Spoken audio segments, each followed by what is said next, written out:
doesn't matter if you're in HR, as long as you're a manager, you are part of the selection process. In conclusion, it's important to understand how the selection process affects the interview. Understand selection interviews can be pre-screened or in-depth. Also, know about the position that you're hiring for and beware of interviewer bias. Next, we're going to have Amanda Smith, and she's going to talk about step 3, assess and evaluate. Thank you, Suzette. Assess and evaluate, how are we going to pick the employees? Who is going to work for us as an organization? And there's many steps, tests, and procedures that we use. Which candidate would be best for the organization? They use many different methods, like I said before, with pre-employment tests. There are assessment tests to make sure that that person that we're picking is accurate for the job and it's the most fit. First test is the cognitive ability test. Skills that a candidate already knows, such as math, verbal, and reading comprehension, making sure that they know what they say they know, as far as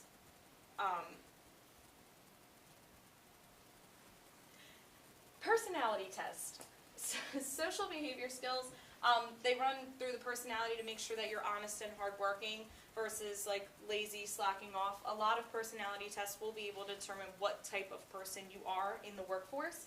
The third is the aptitude test, your ability to learn new skills. Are you optimistic, or are you closed-minded and going to do things your own way? Or are you willing to open your mind to new ways of doing things the way that the organization does? A psychomotor test is the maximum degree of strength physically. Truck drivers, policemen, jobs like that require a physical exam if the jobs require it with no pre-existing conditions. They don't want to be penalized for pre-existing conditions. They don't want the person to get hurt. The assessment center is like determining your management skills and supervisory skills for the company. They want to see how far you're willing to go.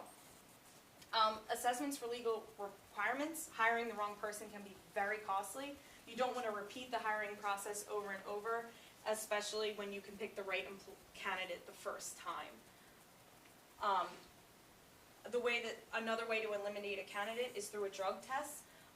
It eliminates negative work behavior and liabilities and risks. They don't want to put you or any other person at risk because someone is not doing so well on the job.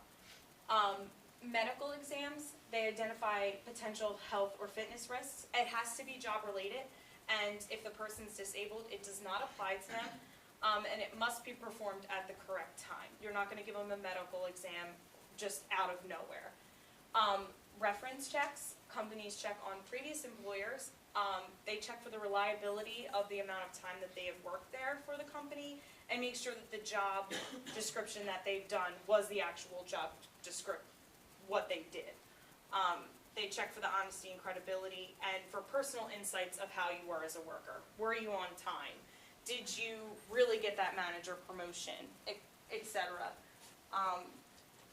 The disadvantage of a reference check is references are usually cautious because they can be, for legal reasons, they can get in trouble if they give you a negative review and that person does not get that job due to your reference. There also could be a language barrier, meaning they could have worked for another country that doesn't even speak your language at all.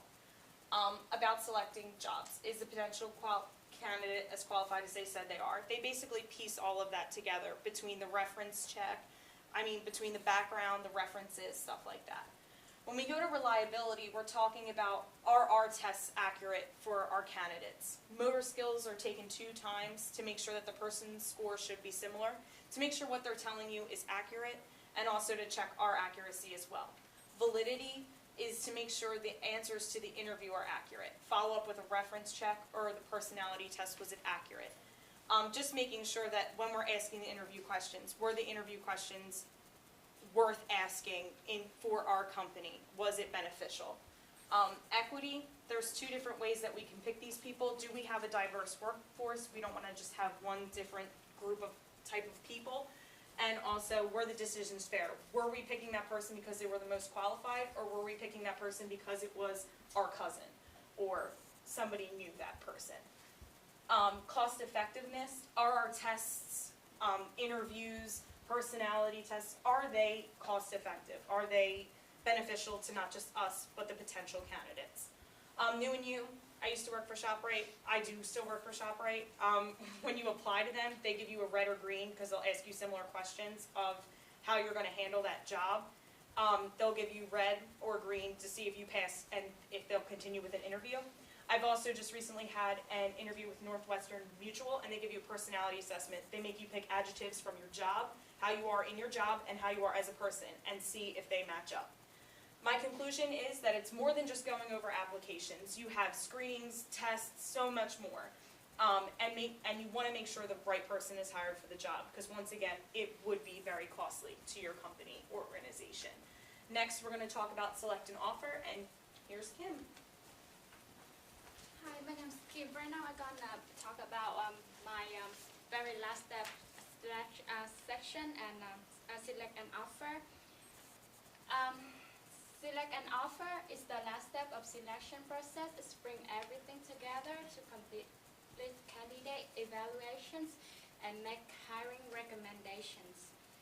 It is important to document result and be systematic in recommendation process. In decision process, it may vary across organization and country, but it should be consistent when applied to a group of candidates applied for the same positions. We have a 4 types of decision process. The first one is organization and summarize information, identify, rank acceptable candidate, collect additional information, and make offer. In the first step, we store all information in a single file and database, and make sure every information has been collected in the same level and detail. The second one is identify ranked acceptable candidates. In here, it's like an review of data focused on removing candidates. The third one is collect additional information as necessary. Is need for clarification or make more precise determinations among candidates. And the last step is make an offer to the top candidates. It's important to understand the difference between job offer, employment offer, and contract. In the job offer, so every candidate is gonna take a certain test or certain meeting requirements. They may take like a physical test or medical examinations. Employment offer is like a letter to let employment contract is an agreement between the organization and employee. The contract have clarify employee handling the selection candidate. It should be notified promptly and a personal. It should be like a personal phone call or a letter. Special considerations for all when you don't have the we have 5 points need to be made about visa, work permit, or resident permit. The first one, be sure involve legal counsel and use professional form. This can take a long time for visa or permit, and the spouse or partner would need to work permit. Document partner may be not recognized and may be unable to obtain visa, and some country might require separate resident permit. When organizations want to hire foreigner, they often have to clarify the government that they were able to file local with a required skill set. Different countries have a different visa work authorization requirements.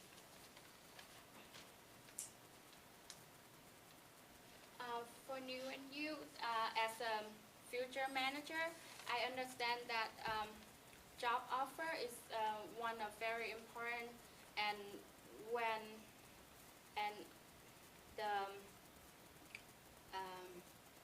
letter will confirm the detail of offer of, to employee that may include job description or salary, a benefit about the job they're gonna take.